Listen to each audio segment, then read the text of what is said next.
We've got somebody to talk about that, somebody who knows what she's talking about. Katie Hopkins, Daily Mail columnist. Now, this vote in Italy and the vote in Austria for the Prime Minister, if they vote no in Italy and they vote in the Austrian Premier, I'm saying that that could be the end of the European Union. Am I going too far?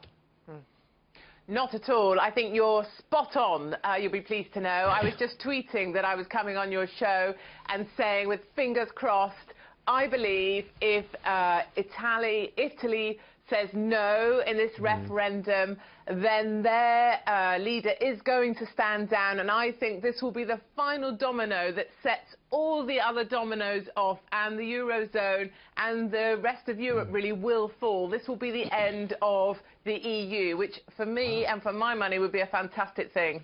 Now, if that happened, if there's a no vote in Italy and the Austrian Premier is elected, if that happens, we will not be immune from the fallout.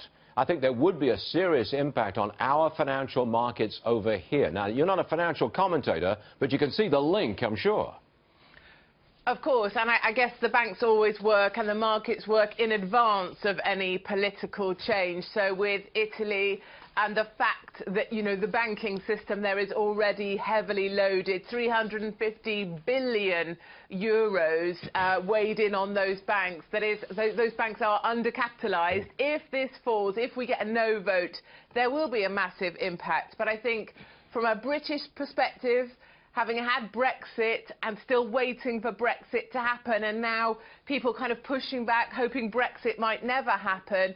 For us, I suppose this is a bit of a light at the end of the tunnel, because if Austria goes to Hofer and Italy might end up in the hands of Five Star, then certainly this is more popularism. This is more of what we wanted to see, or I wanted to see here in the UK. So you've got to tune into Varney and Company at 9 o'clock Eastern Time on Monday morning to find out what's going on. Now, Katie, I've got a bone to pick with you. That's right.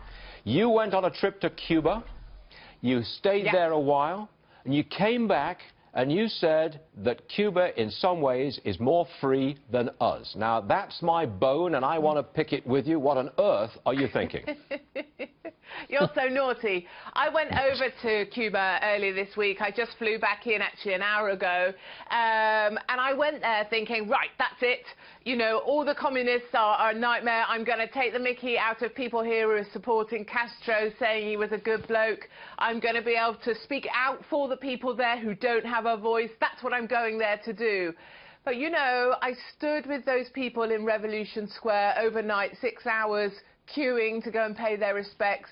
And I know they're obliged to do that. They've been bussed in to pay their respects. I know they're still being fed from a ration book. They're not allowed to leave their country. They're not allowed to speak out. But, you know, I was very aware that what they have there is freedom from, you know, freedom from kind of being able to do all the stuff we do here. We have endless freedom too in the West. Freedom to protest about everything. Freedom to complain about everything. Freedom to kind of have an education system that we just simply disrespect. A health service here that fat people take the mickey out of, smokers try and get cancer treatment for free. We have endless freedom too. And what I saw in Cuba was a really lovely country full of proud and patriotic people who did love Castro, however flawed, and who have freedom from the things that we think we're very proud to have freedom to. So I did have my mind changed a little, Varney. There you are. That's your bone picked. Oh, I'm Varney now, am I? It used to be Stu. I know it's Varney. You've got to surnames. Yeah. OK. By the way, read Isaiah Berlin, a philosopher at Oxford, who defines socialism as offering the freedom from, and capitalism as offering the freedom to. I know where I want to live. I'm not sure about you, Katie Hopkins. And your time is up. You're just having the last word. That is what you're doing right now. You're just trying to have the last word. I think you have to be open-minded. That's and why having it's called spent 5 days there with the people, they're great.